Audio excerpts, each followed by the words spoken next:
দেশের মানুষ অনেক আশা ভরসা নিয়ে 5ই আগস্টের পরিবর্তনের পরে ফ্যাসিস্ট হাসিনা দেশ থেকে পালিয়ে ভারতে আশ্রয় নেওয়ার পরে আমাদের দেশের অবস্থার পরিবর্তন হবে।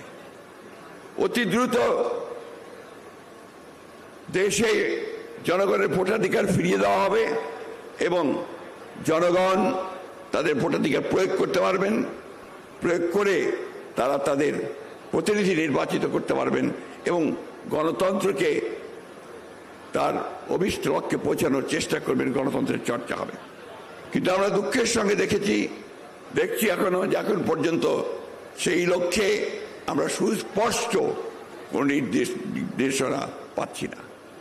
ইতিমধ্যে আপনারা জানেন দেশের অর্থনীতির অবস্থা অত্যন্ত শোচনীয় এবং দ্রব্যমূল্য বৃদ্ধি পাচ্ছে, আইন শৃঙ্খলার পরিস্থিতির অবনতি হচ্ছে, ক্রমান্বয়ে শিক্ষা অঙ্গনগুলো বিশেষ করে বিশ্ববিদ্যালয়গুলোতে শিক্ষার কোনো পরিবেশ থাকছে না। আরো মারাত্মকভাবে আমরা দেখছি যে এই ভূখণ্ডের বিশেষ করে অবিভক্ত বাংলার যে সমস্ত বরেণ্য বিজ্ঞানী সাহিত্যিক যারা আমাদের এই ভূখণ্ডে অর্থাৎ পূর্ব বাংলার ভূখণ্ডে পূর্ব বাংলাদেশে যাদের জন্ম হয়েছিল তাদের নামগুলোকে বাদ দিয়ে এখন কোন কোন বিশ্ববিদ্যালয়ে প্রতিষ্ঠানগুলোর নামকরণ করার চেষ্টা করছে। আমি একটি কথা বলেই আজকে আমার বক্তব্য সংক্ষিপ্ত এখানেই শেষ করব যে আমরা ফ্যাসিবাদকে তাড়িয়েছি, শেখ হাসিনাকে তাড়িয়েছি। আমরা এখন অপেক্ষা করছি আমাদের জনগণের যে আশা আকাঙ্ক্ষা, আমাদের দলের প্রতিষ্ঠাতা শহীদ প্রেসিডেন্ট জিয়াউর যে স্বপ্ন একটি আধুনিক সমৃদ্ধ বাংলাদেশ রূপান্তরিত করবার,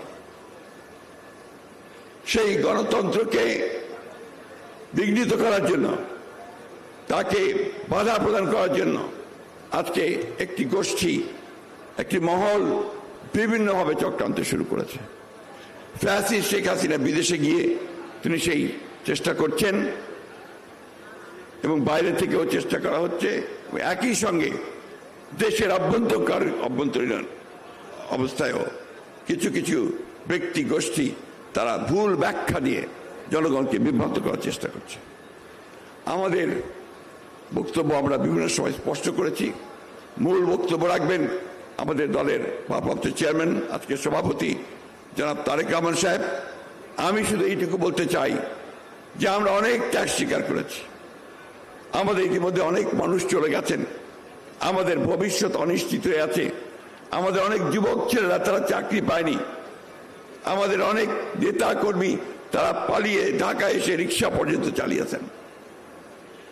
সেই অবস্থায় আমাদের যে লড়াইটা আমরা করেছি 15 বছর, সেই লড়াইকে বাস্তবে রূপ দিতে হলে, তার পরিণতিকে আনতে হলে আমাদের আজকে ধৈর্য ধরে অপেক্ষা করতে হবে।